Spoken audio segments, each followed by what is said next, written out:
नमस्कार दोस्तों, आप देख रहे हैं भोजपुरी यूपी बिहार। लोजपा रामविलास के राष्ट्रीय अध्यक्ष और जमुई सांसद चिराग पासवान ने इंडिया गठबंधन के भविष्य को लेकर बड़ा दावा किया है। उन्होंने कहा है कि पीएम नरेंद्र मोदी के विरोध में यह गठबंधन बना है और समय से पहले ही यह धराशायी हो जाएगा।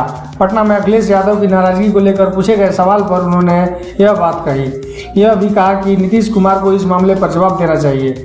चिराग पासवान ने कहा कि नीतीश कुमार दरवाजे दरवाजे भागकर लोगों को इकट्ठा कर रहे थे और इंडिया गठबंधन की जमीन तैयार कर रहे थे, तो उन्हें इस पर जवाब देना चाहिए कि समाजवादी पार्टी के राष्ट्रीय नाराज हो गए। चिराग पासवान ने यह भी कहा कि इंडिया गठबंधन में शामिल पार्टियां इस तरीके से बाहर निकल जाएंगी।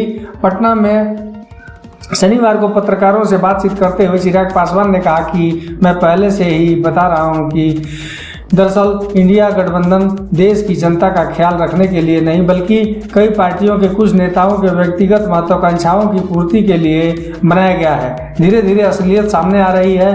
गठबंधन की कई बार बैठक हो गई है, लेकिन संयोजक का नाम तय नहीं हो सका है। इस बीच कांग्रेस पार्टी के काम करने के तरीके से अखिलेश यादव नाराज हो गए। अब नीतीश कुमार को बताना चाहिए कि यह हालत कैसे बनी। दरअसल पिछले दिनों मध्य प्रदेश विधानसभा के लिए कांग्रेस पार्टी के कुल 230 सीटों में से 229 पर अपने उम्मीदवारों के नाम की घोषणा कर दी। इनमें से सीटें भी शामिल हैं जहां 2018 के विधानसभा चुनाव में समाजवादी पार्टी के उम्मीदवारों ने जीत दर्ज की थी। अखिलेश यादव इससे नाराज हो गए। समाजवादी पार्टी ने भी एमपी विधानसभा चुनाव के लिए 22 प्रत्याशियों की लिस्ट जारी कर दी। इसे लेकर कांग्रेस और समाजवादी पार्टी के बीच तकरार हो गई और अखिलेश यादव ने कहा कि अगर पहले से पता होता कि विधानसभा स्तर पर गठबंधन नहीं है तो हम इसमें आने से पहले सोचते।